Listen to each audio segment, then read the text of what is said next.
দেশের বিভিন্ন সীমান্ত এলাকা দিয়ে পুশিন চেষ্টার অভিযোগ উঠেছে। ভারতীয় সীমান্তরক্ষী বাহিনীর বিরুদ্ধে এড়িয়ে জানাতে আমাদের সহকর্মী যুক্ত হচ্ছেন মেহেরপুর থেকে, তেঁতুলবাড়িয়া থেকে সীমান্ত এলাকা থেকে যুক্ত হচ্ছেন রাশেদুজ্জামান এবং নওগাঁর সাপাহার সীমান্ত এলাকা থেকে যুক্ত হচ্ছেন তৌহিদ ইসলাম। আমরা শুরুতে একটু যেতে চাই রাশেদুজ্জামানের কাছে। দর্শক, মেহেরপুরের তেঁতুলবাড়িয়া সীমান্ত এলাকা থেকে যুক্ত হচ্ছেন আমাদের সহকর্মী রাশেদুজ্জামান। আমরা রাশেদুর সাথে এখন কথা বলবো। রাশেদুজ্জামান, যেমনটা আসলে বলছিলাম যে সীমান্তে পুশিন কিন্তু বেড়েই চলেছে। এই পুশিন রক্ষার্থে কোনো পদক্ষেপ নিচ্ছে কিনা প্রশাসন, আপনার কাছে কি তথ্য আছে জানাবেন আমাদের।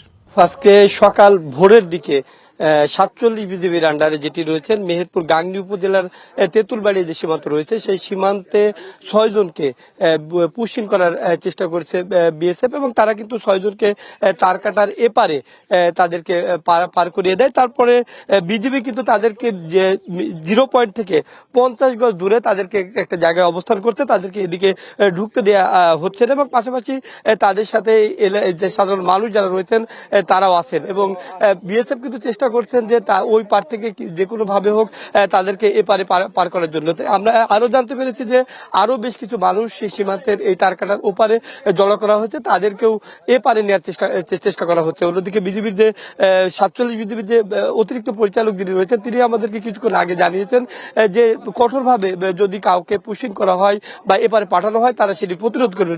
পাশাপাশি যারা সাধারণ মানুষ রয়েছে তাদেরকে নিয়ে তাদেরকে প্রতিরোধ করবেন, কোনোভাবেই তাদেরকে এই সীমান্তের এপারে তাদেরকে নেওয়া হবে না, এটি তিনি স্পষ্ট জানিয়ে দিয়েছেন। তিনি আরো বলেছেন যে সীমান্তে যাতে কোনোভাবে বিএসএফ এখানে আরো যারা মানুষ রয়েছেন তাদেরকে পারাপার করতে না পারে, সেক্ষেত্রে তারা কঠোর অবস্থান আছে। বিশেষ করে রাত্রিবেলায় তাদেরকে টহলরত অবস্থায় রয়েছেন, এলাকার যারা সাধারণ মানুষ রয়েছেন তাদের সহযোগিতা নিচ্ছেন, এবং তাদের সমন্বয়ে তারা চেষ্টা করছেন যে কোনোভাবে যেন বিএসএফ ওপারে বাংলাদেশিদের নামে যারা পার করার চেষ্টা করছেন তারা যাতে এপারে না আসতে পারেন, সে তেমনি তারা চেষ্টা করছেন বলে তারা জানিয়েছেন। অন্যদিকে এখানকার যারা স্থানীয় মানুষ রয়েছেন তাদের সাথে কথা হয়েছে, তারা কিছুক্ষণ আগে জানিয়েছেন যে তাদের সাথে কথা বলেছেন, এবং তারা আমাদেরকে যেটি জানিয়েছেন তারাও কিন্তু তৎপর রয়েছেন। বিজিবির পাশাপাশি বিজিবিকে সহযোগিতা করার জন্য যে ধরনের পদক্ষেপ নেওয়া দরকার এলাকার মানুষ সেইভাবে নিয়েছেন, এবং এখানকার যারা মসজিদ রয়েছেন বা যারা এলাকার সমাজপতি রয়েছেন তারা সমন্বয়ে বিজিবির সাথে বেশ কয়েকটি বৈঠক করেছেন, এবং তাদেরকে আশ্বাস দিয়েছেন যে টহলরত অবস্থায় বিজিবির সাথে তারা সব সময় থাকবে, এবং বিএসএফ যাতে কোনোভাবেই এপারে কোনো মানুষকে প্রবেশ করাতে না পারে সেই চেষ্টা তারা করবেন, এবং বিজিবিকে যতটুকু সহযোগিতা করা দরকার তাদেরকে করবেন। এখন সকাল 9টা পার হয়েছে, প্রচন্ড রোদ।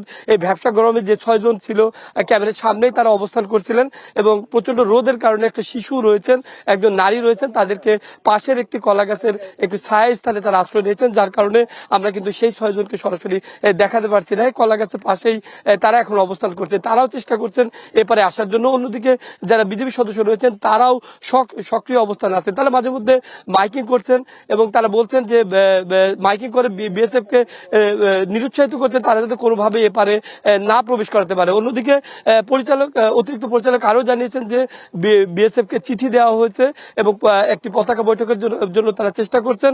পতাকা বৈঠকের মাধ্যমে এটি সমাধান করার চেষ্টা তারা চালিয়ে যাবেন বলছেন, এবং এর মধ্যে কোনোভাবেই যাতে ভারত থেকে কোনো মানুষ এখানে প্রবেশ করাতে না পারেন সেটি তারা করবেন। এখানে স্থানীয় কিছু লোকজন রয়েছে, তারা আমরা একজনের সাথে কথা বলার চেষ্টা করব।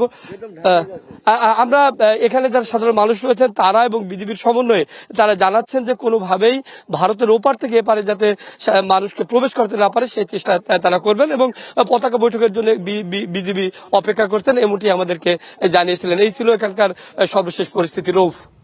রাশেদুজ্জামান, আপনাকে অসংখ্য ধন্যবাদ। দর্শক, এবার একটু নওগাঁয় যেতে চাই। নওগাঁর সাপাহার সীমান্ত এলাকা থেকে যুক্ত আছেন আমাদের সহকর্মী তৌহিদ ইসলাম। আমরা তৌহিদের কাছে ঠিক একইভাবে প্রশ্ন করতে চাই। তৌহিদ, আপনার কাছে জানতে চাই নওগাঁর কি অবস্থা, নওগাঁর সীমান্তবর্তী এলাকার কি অবস্থা, সেখানে পুশিন ঠেকাতে কি কি সিদ্ধান্ত নেওয়া হয়েছে, আপনার কাছে এখন পর্যন্ত কি কি তথ্য আছে জানাবেন আমাদের।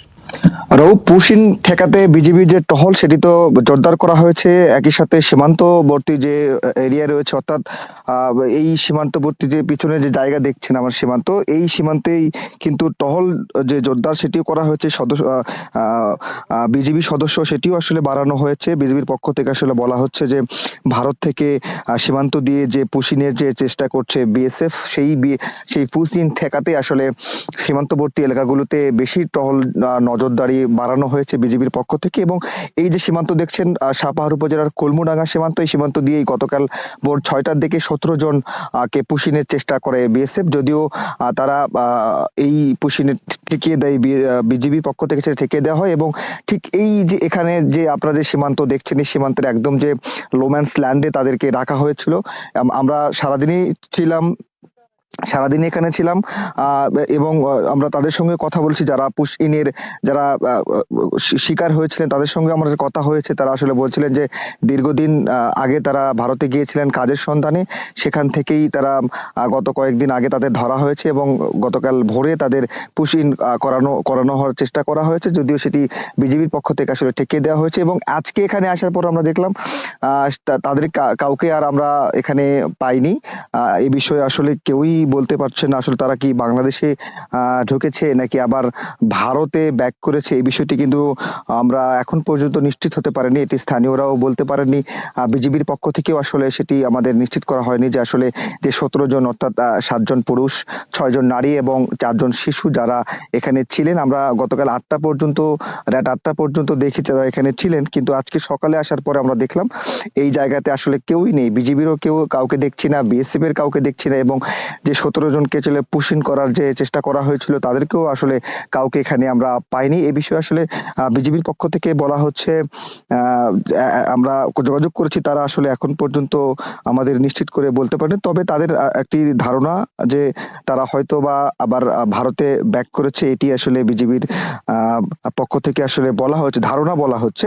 এবং স্থানীয়দের সঙ্গেও আমরা কথা বলেছি, স্থানীয়রাও আসলে এই বিষয়ে আসলে ঠিক বলতে পারছে না যে 17 জনকে আসলে পুশিনের চেষ্টা করা হয়েছে তারা আসলে এখন কোথায় আছে, তারা কি ভারতে চলে গেছে নাকি বাংলাদেশেই কোথাও তারা আছে, এই বিষয়ে কিন্তু এখন পর্যন্ত আমরা নিশ্চিত হতে পারিনি। তবে বিজিবির পক্ষ থেকে আসলে বলা হচ্ছে কোনো কারণে কোনোভাবেই আসলে অবৈধ অনুপ্রবেশকারী বা পুশিনের যে ঘটনাগুলো সেটি আসলে তারা রুখে দিতে সীমান্তবর্তী যে টহল জোরদার সেটি আসলে বাড়ানো হয়েছে। তৌহিদ, আপনাকে অসংখ্য ধন্যবাদ। দর্শক, মেহেরপুর এবং নওগাঁ থেকে যুক্ত ছিলেন আমাদের সহকর্মীরা, জানাচ্ছিলেন পুশিন ইস্যুর বর্তমান পরিস্থিতি সম্পর্কে।